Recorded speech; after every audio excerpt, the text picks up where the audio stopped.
Hey, what is up everyone? Welcome back to the channel. And today I have something I haven't done in a while, and it is a studio light review. Today we're going to be talking about this guy right here, which is the GVM SD300D. Now in terms of specs, this is a bi-color cob light with a range of 2700 up to 7500 Kelvin. So it's going to hit most of your usable white light spectrum, whether it be warm or cool, depending on what you need for your projects. Now this light comes in at around $5.99, but you can often enough find it on sale, whether it be BOGO or some form of percentage off or a free softbox and stand with the unit. So it is something I would say if you don't need immediately, keep an eye out for a sale for this guy so that you can get the most bang for your buck. Now, as you can see right off the bat, this is a pretty good size light, which is a good thing because if you're going to put a big softbox on it, you want something that's heavy enough not to tip over or be front heavy once you put that softbox on. And while being constructed from plastic and aluminum, it is still heavier weight than some of the other units like this that I have used, like the 200 watt or the 100 watt lights, which tend to be extremely front heavy once you put a softbox on. Now, before we get too far in this video, I am going to talk about the one major flaw with this light that I have found. And if you've already watched other videos on this light, you may already know what it is. Unfortunately, the Kelvin reading on the light is not accurate. If it's set to 5,000, it's not 5,000. Depending on your light, it could be 4,300 to 4,500. So it is off based on what it says on the unit. Now, if you're someone like me, that doesn't really matter too much because I can eyeball the light pretty well and get it where I need to in terms of matching up with my other lights. So it's not really a problem. Anyone who's been using lights like this for a while should be able to do the same thing. Now, being that it's 300 watts, it's an extremely bright light. Even at 1%, it lights it up fairly well. I can't think of a single scenario where I will ever use this probably past 40 or 50, at least inside the studio. Now, this unit does come with this bowl diffuser, which is removable. Now, it also comes with this diffuser. Now, I personally do not recommend using this diffuser because something that I have noticed with it is it changes the color of your light drastically. If I had to put a number on how much it does, if you are at 6,000 Kelvin, it's probably going to bring it down to about 5,500 Kelvin. That's how off color this is. My main use for this is to actually be protecting the light when I'm traveling with it or if I need to move it around, as it does act as a great cover for your actual light. Now, I mentioned construction earlier in the video, and it is a plastic with aluminum. Your gratings up here are going to be aluminum. You've got plastic on the sides. Now, on the back of the light, you're going to have your LCD. You're going to have your light adjustment knob as well as the power wire. Your power plug, from what I can tell, is unique to this unit.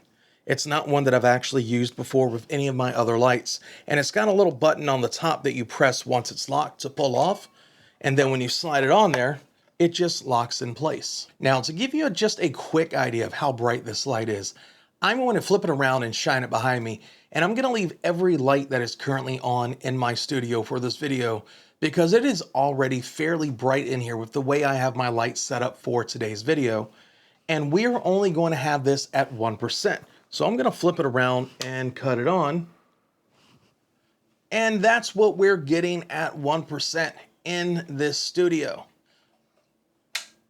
Now, we could cut this all the way up to 100, and it's essentially going to wash out the entire video. And this is with my camera at 1.8 aperture on a 35mm lens and a 50 shutter speed. Now, in terms of fan noise, I haven't really had an issue with the fan noise whatsoever. Even when I've had this at lower percentages, the fan noise was only audible when I was directly on the light.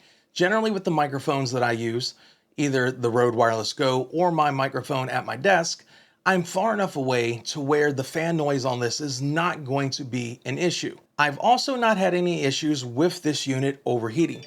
Now, granted, I've not needed to run the light past 40%, but I did do a quick test where I put it up to the highest it would go and let it run for about 30 minutes, and there were no issues whatsoever. The light wasn't turning off. I didn't feel like the housing was overheating like you can have happen on other similar units like this. Now, as far as other features with this light, it is fully app controlled with the GVM app and works absolutely great with that app. Now, if you have 2 or 3 of these lights, you are able to plug them all in together in a master-slave combo and can control multiple lights simultaneously. However, you can still do the same thing wirelessly using the app without having to plug anything in at all. Now, in terms of what you get with this light, you get the light itself, you get the Bowens mount dish that's on the front, you're going to get the little diffuser, you're going to get the carrying bag, which to me is one of my favorite things that GVM has been doing lately. It's something more like the bigger companies like Aperture does, where they're including a nice solid carrying case for this light. That way you can transport it to and from your projects. Now that I have used this light for a couple of weeks, would I recommend it? And the answer to that is yes and no. It really depends on who I'm recommending it to.